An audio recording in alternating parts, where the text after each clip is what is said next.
La deuxième fonction, retard de consultation. Chez nous, les gens tombent malades, ils essaient avant de venir à l'hôpital. L'insuffisance rénale est une maladie très préoccupante où les gens se disent qu'une fois qu'on a cette maladie, on va directement vers la mort.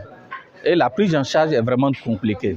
Donc il est essentiel d'avoir des informations, de savoir prévenir cette maladie lorsqu'on sait qu'on a la maladie et comment faire pour organiser la prise en charge. Donc c'est vu de tout cela, nous avons sollicité le docteur Pascal Sano, qui est néphrologue, pour pouvoir donner l'information, les renseignements sur le rein et les maladies rénales aux délégués. Les délégués étant des personnes ressources, des personnes qui représentent les communautés au niveau de la délégation spéciale.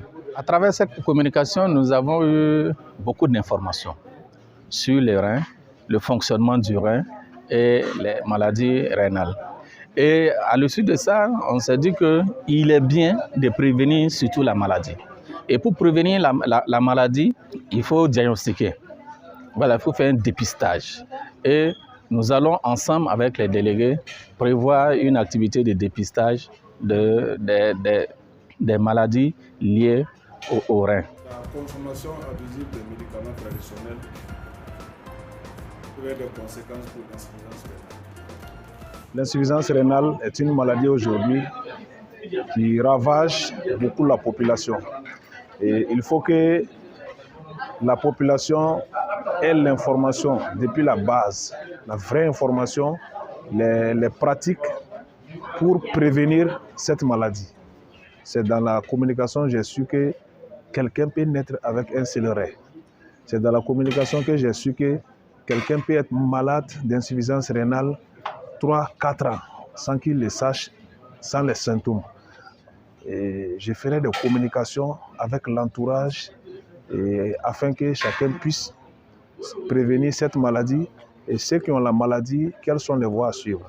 Et le message que j'ai à passer au niveau de la population de l'arrondissement numéro 1, c'est inviter tout un chacun à aller faire son bilan de santé. Aucun signe, jusqu'au jour où il n'en peut plus, c'est-à-dire au jour où il ne filtre plus. Et qu'est-ce que vous allez constater quand vous avez le signe qu'il ne fait plus rien, il est très malade, c'est que vous lui dites. Nous avons parlé essentiellement du rein, de la maladie rénale. Nous avons évoqué au cours de nos échanges ce que font les reins dans notre organisme, notamment leurs 3 fonctions essentielles qui sont d'éliminer les déchets, d'équilibrer l'eau et les fonctions endocrines. Nous avons également évoqué les causes des maladies rénales, la conduite pratique pour traiter l'insuffisance rénale et aussi parler aussi des espoirs face à cette maladie. Nous demandons aux gens de se faire dépister annuellement pour diagnostiquer rapidement et précocement les maladies rénales, mais aussi nous demandons aux populations de se faire suivre régulièrement pour les maladies chroniques comme l'hypertension artérielle et le diabète. Et enfin, nous suggérons aux populations d'éviter tout ce qui peut compromettre donc le bon fonctionnement de leur rein. L'espoir, c'est que le message passe, le message soit transmis, déjà qu'il passe auprès de ceux qui nous ont écoutés, qu'il soit transmis à ceux qui n'ont pas pu être à cette présentation, et que le message soit accepté et pris en compte par les populations pour qu'ensemble nous puissions stopper la progression de l'insuffisance rénale chez nous.